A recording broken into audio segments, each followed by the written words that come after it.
다 같이 사도신경 하시겠습니다. 전능하사 천지를 만드신 하나님 아버지를 내가 믿사오며 그 외아들 우리 주 예수 그리스도를 내가 믿사오니 이는 성령으로 잉태하사 동정녀 마리아에게 나시고 본디오 빌라도에게 고난을 받으사 십자가에 못 박혀 죽으시고 장사한 지 사흘 만에 죽은 자 가운데서 다시 살아나시며 하늘에 오르사 전능하신 하나님 우편에 앉아 계시다가 저리로서 산자와 죽은 자를 심판하러 오시리라. 성령을 믿사오며 거룩한 공회와 성도가 서로 교통하는 것과 죄를 사하여 주시는 것과 몸이 되게 사는 것과 영원히 사는 것을 믿사옵나이다. 아멘. 우리 함께 찬송가 116장을 찬양하도록 하겠습니다. 찬송가 116장입니다.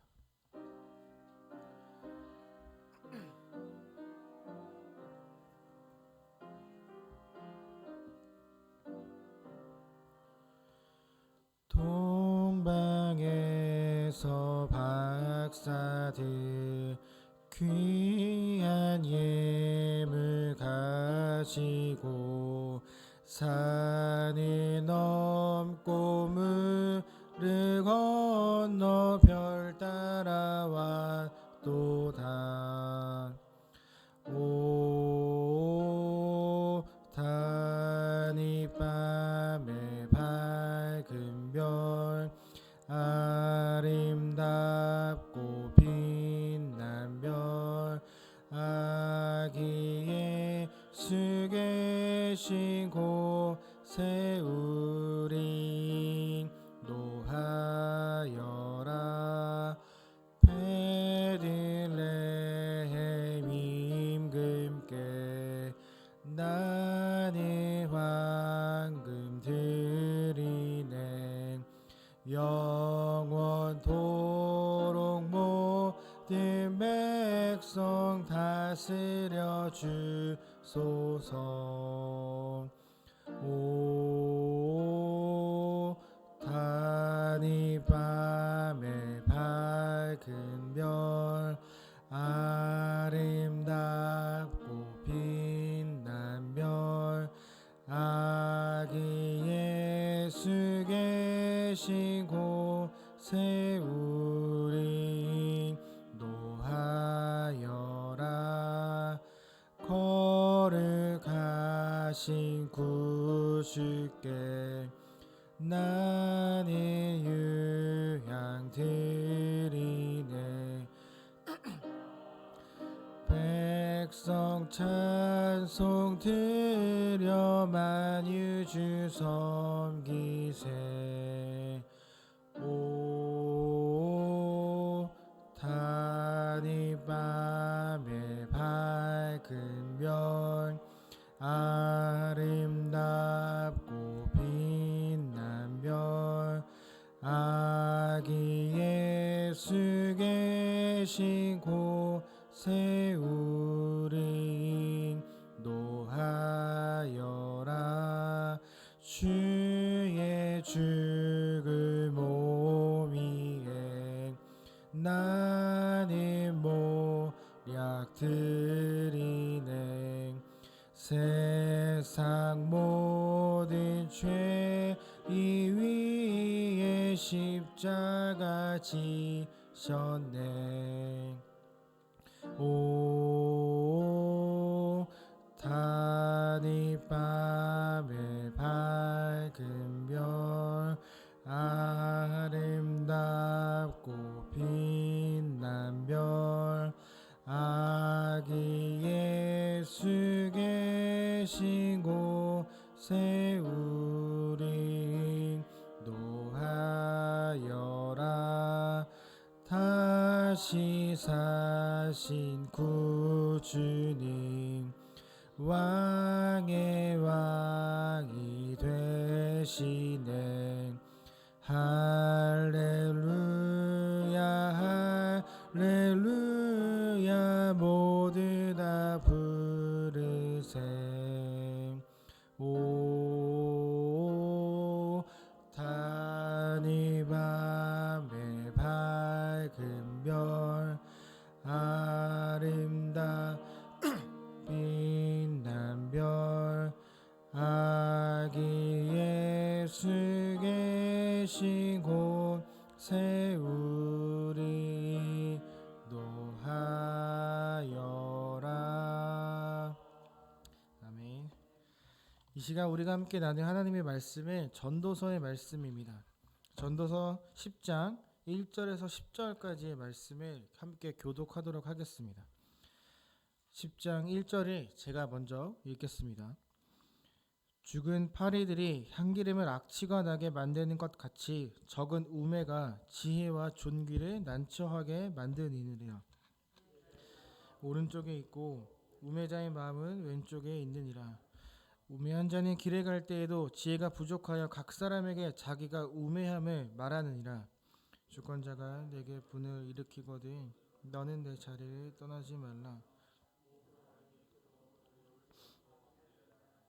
내가 해 아래에서 한 가지 재난을 보았노니 곧 주권자에게서 나오는 허물이라. 높은 지위들을 얻고 부자들이 낮은 지위에 앉는도다. 또 내가 보았노니 종들은 말을 타고 고관들은 종들처럼 땅에 걸어 다니는도다. 함정을 파는 자는 거기에 빠질 것이요 담을 허우는 자는 뱀에게 물리리라. 돌들을 떠내는 자는 그로 말미암아 상할 것이요 나무들을 쪼개는 자는 그로 말미암아 위험을 당하리라. 철 연장이 무디어졌는데도 나를 갈지 아니하며 힘이 더 드느니라. 오직 지혜는 성공하기. 우리 함께 읽겠습니다. 주술을 베풀기 전에 뱀에게 물렸으면 술객은 소용이 없느니라. 아멘. 시간 주예전에 나오시면서 여러분의 성도님께서 1,000번 전금을 또 한 분의 성도님께서 감사헌금을 드리셨습니다. 감사의 제목을 읽어드리겠습니다. 자녀들이 영혼이 잘되고 범사에 잘되며 강건하며 충성되이 주님께 봉사하게 하소서. 아멘. 저는 전도서를 묵상할 때마다 제 마음에 드는 생각이 있습니다. 그것은 참 어렵다입니다. 머리로는 너무나 잘 알겠는데 그것이 삶으로 적용되지 않을 때가 참 많고 하나님 없이 사는 그 삶이 허무하다는 것을 잘 알고 있는데도 제 마음대로 살아갈 때가 많기 때문입니다. 왜 이렇게 전도서의 말씀이 어려울까 곰곰이 생각해 보다가 오늘 1절에서 그 답을 찾았습니다. 1절의 말씀처럼 제 마음속에 죽은 파리들이 들어있기 때문이다 라는 결론을 내리게 되었습니다. 아름다운 향내가 나도록 만들어진 그 향기름에 파리 한 마리가 빠지면 악취가 나는 것처럼 하나님께서 분명히 저의 영혼을 깨끗하게 만들어 주셨고 다시 회복시켜 주셨는데 제 마음속에 있는 여러 가지 고민과 또 숨기고 싶은 그런 부분들 때문에 제 삶이 참 말씀대로 살아가지 못하는 그런 어쩌면 악취를 풍기고 있지 않은 건가라는 생각을 하게 되었습니다. 저뿐만 아니라 우리의 모든 마음은 하나님께서 분명히 아름답게 만들어 주셨습니다. 그래서 좋은 향이 계속해서 나야만 합니다. 그럼에도 불구하고 저의 삶 가운데 좋은 향이 나지 않는 이유는 숨기고 싶은 어두운 부분이 있기 때문입니다. 저도 잘 알고 있습니다. 이 어두운 부분 때문에 하나님과의 관계가 가까워질 수 없고 자꾸 멀어지고 있다는 것을 잘 알고 있는데 이상하게 그 어두운 부분을 몰아내는 것이 쉽지 않습니다. 왜냐하면 숨기고 싶은 그 부분은 저에게 가장 편안하고 익숙한 부분이기 때문이죠. 어쩌면 하나님보다 더 저의 마음을 편안하게 만들어주는 제 어떤 습관, 제 어떤 생각, 저의 숨기고 싶은 그런 부분들입니다. 때론 하나님보다 더 편하게 여기는 저의 익숙한 마음과 행동, 생각들이기 때문에 계속 그냥 두고 싶은 거죠. 이것이 저의 마음을 썩어 들어가게 한다는 것을 잘 알고 있는데도 끊어내지 못하는 저의 모습을 볼 때마다 이 전도서는 참 삶을 어렵게 살아가고 있구나라고 저에게 말해주는 것 같습니다. 그리고 오늘 본문 2절을 보면 지혜자의 마음은 오른쪽에 우매자의 마음은 왼쪽에 있다라고 말합니다. 성경은 이 지혜를 우리 마음의 중심부에 있는 것이라고 표현을 합니다. 무조건 지혜가 오른쪽에 있고 나쁜 것이 왼쪽에 있다라고 말하는 것이 아니라 요나가 니느웨 백성들을 향해 이렇게 이야기를 합니다. 왼손과 오른손을 구분하지 못하는 사람들. 이것은 올바른 것과 그릇된 것을 구분하지 못하는 사람들이 니느웨 사람들이다 라고 말하는 거죠. 저와 여러분은 이 성경이라는 절대적 가치가 있는 말씀을 들고 살아가고 있기 때문에 옳고 그름을 판단할 수는 있지만 세상 사람들은 그것이 참 어렵습니다. 하지만 우리도 이 말씀을 들고 살아가는 우리도 우리의 마음이 하나님께 향해 있지 않는다면 아무리 성경을 갖고 있어도 우리도 옳고 그름을 잘 구분하지 못하게 될 것입니다. 이렇게 하나님께 올바른 마음을 들이지 못하는 사람들을 향해 우매자라고 말하기도 하고, 또 우리의 마음, 또 우리의 지혜는 사람의 생활 방식을 나타낸다라고 이야기를 합니다. 우리가 하루를 살아가면서 가장 많이 하는 생각과 행동, 그것이 우리의 마음, 우리의 지혜다라고 성경은 말하고 있는 거죠. 나에게 편하고 익숙한 것에 마음이 기우는 것은 당연합니다. 나의 마음이 가는 곳에 나의 시선과 물질이 늘 향하기 때문이죠. 이 전도서를 통해 우리의 마음을 늘 확인해 보았으면 좋겠습니다. 그래도 저는 이곳에 계시는 모든 신앙의 선배님들은 삶의 생각과 행동이 세상이 아닌 하나님께 향해 있다라고 저는 믿습니다. 그렇기 때문에 매일매일 새벽을 깨워 하루를 기도로 시작하고 있는 것이라 생각합니다. 전도서는 하나님의 말씀대로 살지 않는 사람, 즉 마음에 결함이 있는 사람들을 우매하다라고 말합니다. 왜냐하면 우매하다는 바보 같다가 아니라 마음에 결함이 있는 상태, 무엇인가 부족한 상태를 말하기 때문입니다. 이런 사람들의 특징은 나 빼고 모두가 다 우매하다라고 생각을 합니다. 내 생각만 옳고 내가 하는 판단만이 옳다라고 여깁니다. 그래서 분별력 없는 선택을 해서 손해를 볼 때가 종종 있습니다. 제가 바로 그렇게 분별력 없는 선택을 하는 사람입니다. 무언가를 구매하고 싶을 때 굉장히 오랫동안 고민을 하고 최저가를 찾아냅니다. 근데 그거를 검색하던 도중에 기능은 비슷한데 훨씬 싼 제품들을 찾을 때가 있습니다. 그러면 저는 그 싼 제품을 구매합니다. 그리고 후회합니다. 오래가지 못하는 품질, 그리고 원래 살려고 했던 것을 향한 마음이 사라지지 않기 때문에 결국 처음에 살려고 했던 것을 삽니다. 이중으로 돈을 쓰는 거죠. 그럴 때마다 늘 이런 생각을 합니다. 1, 2만 원 아끼려고 이렇게 싼 거 사지 말고 처음부터 좋은 거 사야겠다. 그런데 똑같은 상황이 오면 저는 늘 가장 싼 것을 찾고 후회하는 그런 어리석은 선택을 합니다. 매번 똑같은 상황을 반복하는 거죠. 늘 분별력 없는 선택을 하는 게 저의 모습이다라고 생각을 합니다. 성경은 이런 사람을 향해 우매하다라고 말합니다. 이건 꼭 물건을 구매하는 것에만 해당되는 것은 아닙니다. 내 경험을 의지하지 않고 하나님이 주시는 마음에 따라 행동하고 결정했다면 이런 시간과 낭비를 하지 않았을 텐데, 하나님의 주시는 마음을 무시하고 내 경험대로 선택하고 살아가는 사람을 우매하다라고 말합니다. 왜 하나님께서 주시는 마음이 분명히 있음에도 불구하고 내 경험을 의지하며 우린 살아가는 걸까요? 그것은 우리 안에 나도 모르는 두려움 혹은 부족하다는 감정이 있기 때문입니다. 이 우매하다는 말은 마음에 결함이 있다, 그리고 두려워하다라는 의미가 있습니다. 내가 이것을 선택했을 때, 내 경험에 의지하지 않고 하나님이 주시는 마음에 따라 이것을 선택했을 때 나올 결과를 내가 온전히 감당할 수 없다라는 두려움이 우리에게 있다는 거죠. 분명히 하나님께서 주신 것인데 내가 경험하고 내가 알아왔던 것과 다른 선택을 해야 되면 굉장히 그냥 두려워지는 거예요. 하나님이 주시는 마음이 분명함에도 불구하고 내가 경험해보지 못했기 때문에 두려워하고 부족함을 느껴 그걸 선택하지 않는다는 거죠. 그래서 우리는 늘 분별력 있게 살아야 된다라고 말하지만 나의 경험을 의지할 때가 더 많다는 거죠. 4절에서 10절은 그러한 두려움으로 인해 제대로 된 판단을 하지 못한 사람들에 대한 이야기가 나옵니다. 4절을 제가 읽어드리겠습니다. 주권자가 내게 분을 일으키거든 너는 내 자리에 떠나지 말라. 공손함이 큰 허물을 용서받게 하느니라.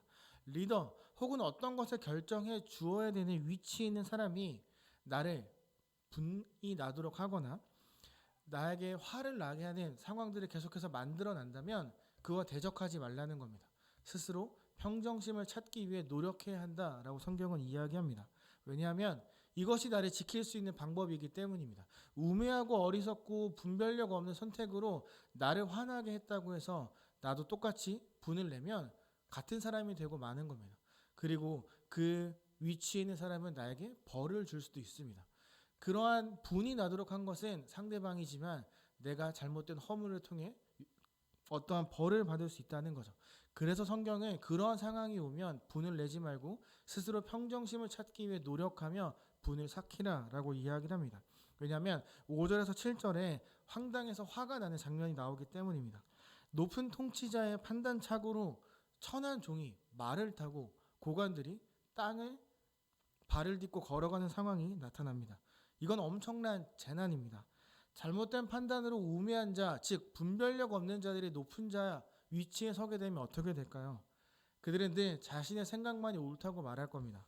자신의 생각만이 늘 옳고 내 판단만이 맞다라고 늘 이야기하겠죠. 무엇인가 바꾸려고 하거나 밑에 있는 고관들이 지혜로운 자들이 어떤 의견을 내면 그건 틀렸다라고 말하게 될 것입니다. 그렇게 되면 어떻게 될까요? 모든 기준과 모든 판단들이 다 무너지게 될 것입니다. 나 빼고 모두가 다 우매하다라고 생각하는 사람들은 8절에서 10절의 말씀처럼 계속 실수를 만들어 갑니다.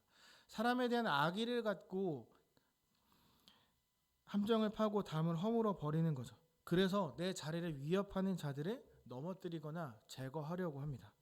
하지만 성경은 올바르지 않은 동기에서 시작된 것들은 결국 자신에게 돌아온다라고 분명하게 말합니다. 자기가 판 함정에 스스로 빠지게 되고 담을 헐고 들어간 그 자리에서 예상치 못한 뱀을 만나 물리게 된다라고 말합니다. 나 스스로가 굉장히 지혜롭다 말하고 내 경험이 옳다라고 말하고 모든 것들을 내 기준과 내 생각으로 선택할 때 실수를 만들고 넘어지게 된다는 거죠. 하지만 지혜를 바르게 사용하는 사람은 분별력 없는 판단으로 나의 물질과 시간을 낭비하지 않고 상대를 공격하다가 내가 상처를 입는 어리석은 일을 경험하지 않습니다. 성경을 보면 도끼에 대한 이야기가 나오는데요. 나무를 쪼개야 하는 그 도끼의 날이 무뎌졌을 때 바로 가는 것이 지혜라고 말합니다. 지금 당장 나무를 쪼개지 못하고 또 도끼날을 가는데 돈과 시간이 든다 할지라도 미래를 생각하며 지금을 멈출 줄 아는 사람을 지혜자라고 말하는 거죠. 당장은 손해를 보더라도 이후에 얻게 될 유익을 위해 지금을 참아낼 수 있는 용기가 있는 사람, 그를 지혜자라고 말합니다. 오늘 매일 성경 큐티 본문의 제목은 지혜의 길과 우매의 길입니다. 여기에 계신 어떤 분들도 우매자의 길을 걷고 싶은 분은 없을 거라 생각합니다. 모두 다 지혜자의 길을 걷고 싶다고 저는 생각합니다. 그런데 우리는 지혜의 길보다 우매의 길을 걸을 때가 종종 있는 것 같습니다. 오늘 본문에서 말하는 것처럼 어떠한 선택에 대한 결과가 두려워 하나님이 주시는 마음에 감동이 있음에도 불구하고 따르지 못할 때도 있었을 것이고 잘못된 판단으로 시간과 물질을 낭비했던 적도 분명히 우리의 삶에 있을 겁니다. 드리고 싶은 말씀은 괜찮다는 겁니다.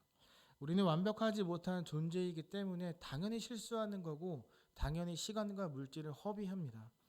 평생 그런 실수 속에 살아가지 않도록 하기 위해 그 잘못된 판단 앞에서 그만 좌절하고 넘어져 있으라고 예수 그리스도께서 이 땅에 오셨기 때문입니다. 그래서 괜찮습니다. 실수해도 괜찮고 우매자의 길을 걸어가도 괜찮습니다. 왜냐하면 우리에겐 예수 그리스도가 있기 때문에 늘 평생을 우매의 길에 서지 않고 지혜의 길로 우리는 반드시 돌아오기 때문입니다. 사랑하는 제일가족 여러분, 앞으로 지금처럼 우리 함께 지혜의 길을 걸어갈 수 있기를 소망합니다. 함께 독려하면서 걷고 지금처럼 기다리며 걸어가는 우리 모두가 되기를 소망합니다. 당장은 손해를 봐도 이후에 얻게 될 하나님께서 주시는 유익과 평안 등을 기대하면서 멈출 수 있는 그런 용기와 결단을 서로에게 보여주는 선한 영향력을 주는 모든 제2가족들이 되기를 소망합니다. 그렇게 살아가게 된다면요. 1절에 기록된 것처럼 아름다운 향내가 나도록 만들어진 향기름의 모습이 우리의 삶 가운데 분명히 드러나게 될 것입니다. 예수님께서는 우리에게 그리스도의 향기가 되라고 말씀하셨죠. 그런데 우리가 만약 계속해서 우매자의 길을 걸어간다면 그리스도의 향기가 아니라 나의 향기가 내 모습에서 나오는 죄의 향기가 드러날 뿐입니다. 근데 지금처럼 이렇게 지혜의 길을 걷기 위해 소망하고 기도하고 걸어간다면 세상 사람들은 우리를 통해 그리스도를 궁금해할 것이고 그리스도의 향기, 아름다운 냄새가 우리에게서 세상을 향해 퍼져나가게 될 것입니다. 그렇게 나를 통해 그리스도의 향기가 주위에 퍼져나가기를 간절히 바라고 기도하며 살아가는 우리 사랑하는 모든 제2가족들이 되기를 정말 간절히 소망하며 예수님의 이름으로 축복합니다. 제가 기도하고 주기도문으로 마치도록 하겠습니다. 하나님, 오늘 우리가 이 시간 이 자리에 함께 모여서 또 말씀을 나누고 기도하는 시간을 갖습니다. 하나님, 그 누구도 우매의 길에 서지 않고 지혜의 길에 설 수 있도록 함께하여 주시옵소서.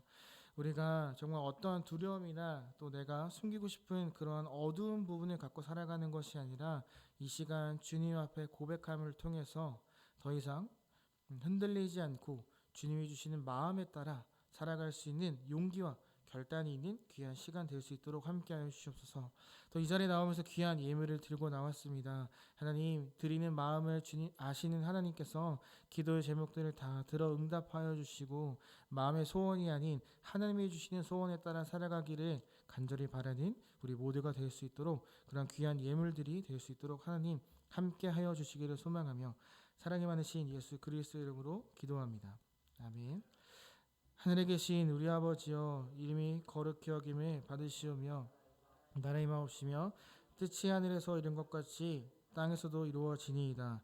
오늘날 우리에게 일용할 양식을 주옵시고 우리가 우리에게 죄 지은 자를 사하여 준 것 같이 우리의 죄를 사하여 주옵시고 우리를 시험에 들게 하지 마옵시고 다만 악에서 구하옵소서. 대개 나라와 권세와 영광이 아버지께 영원히 있사옵나이다. 아멘. 우리 시간